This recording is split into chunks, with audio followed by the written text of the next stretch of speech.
با سلام خدمت همکاران محترم.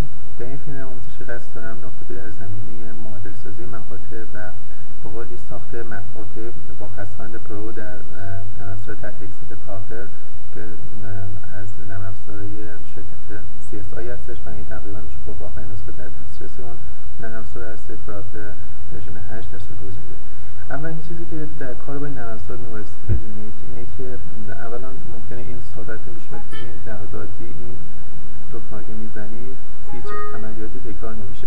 میباید ابتدا مقفل تحت اکسل این نرم افزار رو فعال کنید. برای فعالسازی بسیار سریع راحتش این پیغام وارنینگ که این کار بالا آمدن نرم افزار نیاز به مشاهده میفرمایید با فشردن گزینه آپشن و اینیبل کردنش این ماکروها در نرم افزار پراپر فعال میشن برای اینکه راحت‌تر باشن. از این بعد دیگه هر بار اکسل باز میکنید و نیازی به این تکرار نداشته باشید وارد اکسل آپشن بشید. مانند کاری که من کردم و در قسمت تراس سنتر ستینگ ماکرو ستینگ گزینه اینیبل آل ماکروز رو بزنید که وقتی شما هر بار اکسلتون رو بالا میارید این بدونید که از شما سوال بپرسه ماکروها در اکسلتون این اکسل 2007 استفاده می‌کنم فعال باشه.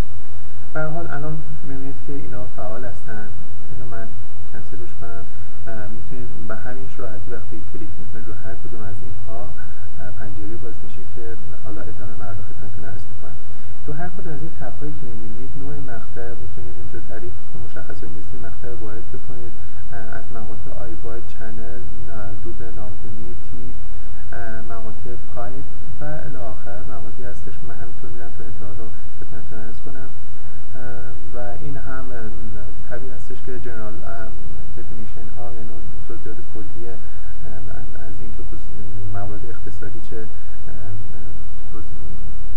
علائمی هستن و مواردی از این قبیل و تب آخر که فایل دیتا که من اینو آخر از همه خدمتتون عرض خواهم کرد. برای مثال در این فایل در این فیلم قصد دارم که دوبل ناودونی 16 تا 22 با فواصل یک سانت رو اینجا بررسی کنیم. یعنی خصوصیات هندسی مقاطع رو من قبلا وارد کردم.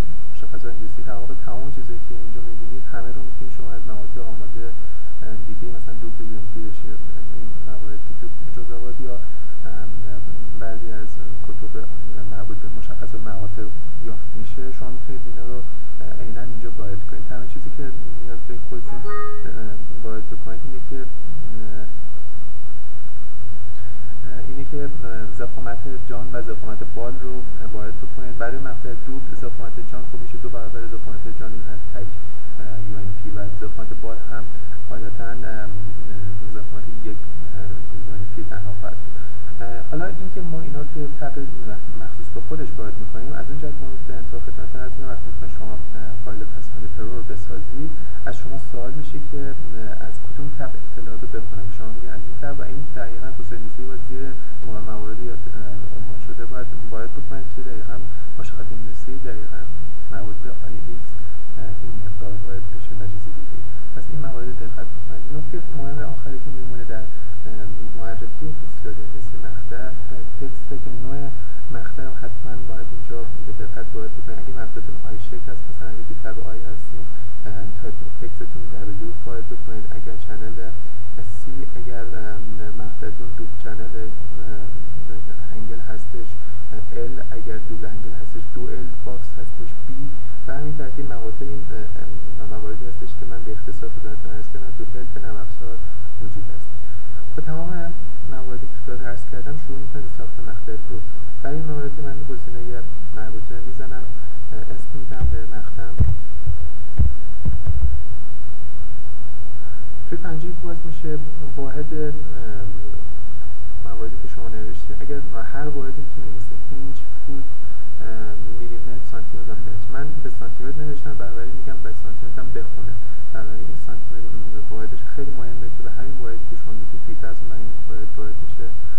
حالا میگید این پنجره که باز میشه دیتا سورس از کدوم تب بخونه. این شما میگید چنل دیتا از این تب بخونه. پس اینو فعال بکنید. میتونید همزمان چند تا تب فعال بکنید که برای مواردی که مثلا شما چندین مقطع مثلا دوبل آی پی رو اومدید توی این تب نوشتید دوبل نبشی رو تو این تب، هر کدوم از اینا توی تب نوشتیم. برای شما میتونید این کار رو کنید، به سرعت فایل لایبرری سکشن پرو بسازید که توش تمام مواد رو اونجا ساختید. من حالا میگم از اینجا بخونم. پیغام داده میشه مبنی بر اینکه فایل 4 مقطع در این فایل پرو شما ساخته شده. مشخصه که توی دسکتاپشون ذخیره کردم. این فایل من فایل پرو هستش که این شکل ساخته میشه. حالا میام توی ایتپس و این فایل رو فراخوانی میکنم. به چه ترتیب؟ بعد از قسمت define from properties import channel رو میزنم و محل مقطع رو معرفی میکنم که در کجا هستش. بعد از اینکه مقطع رو معرفی کردم، تمامی اطلاعات داخل فایل سکشن رو میخونم و 4 مقطعی که من معرفی کردم اوکی میزنم. مشاهده میکنید که تمامی این وارد سانتی متر هم هستش. مشخصه که تمامی اینها به همون شکلی که وارد شده به همون شکل وارد میشه که شما میتونید اینجا مشخصات رو ببینید. برمیگردم به پراپر. یه نکته خیلی خوبی پراپر داره این که شما وقتی میتونید خصوصیات مقطع رو ساختید بخونید، یعنی ببینید که چه چیزی توی فایل شما ساخته شده و اونو چک کنید که درست است یا غیر. حالا من اینو از این قسمت میذارم که این فایلی که ساختم رو بخونه.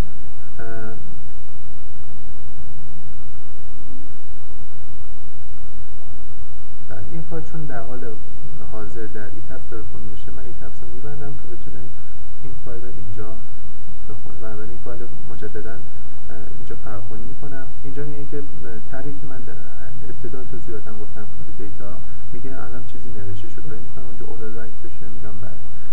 خودم مکس میکنم توی قسمت فایل دیتا اطلاعاتی که من اونجا فراخوانی کردم از فایل سکشن رو ساخته شدم اینجا فراخوانی میشه. ملاحظه میکنید که یونیت سانتی متر، نوع مقطع، چنل و اطلاعات دیگه. به همین راحتی شما میتونید هر مقطعی رو در نرم افزار تحت اکسل پراپر به راحتی بسازید، مگه مقطع دوبل باشه یا مقطع دوبل آی پی باشه، مقطع آی پی با ورق باشه، تیر ورق باشه، هر مقطعی که اینجا بسازید و راحتی کنید. حالا چرا ما خودمون زحمت دیدیم و این کار انجام دادیم برای مواد دوبل اینا؟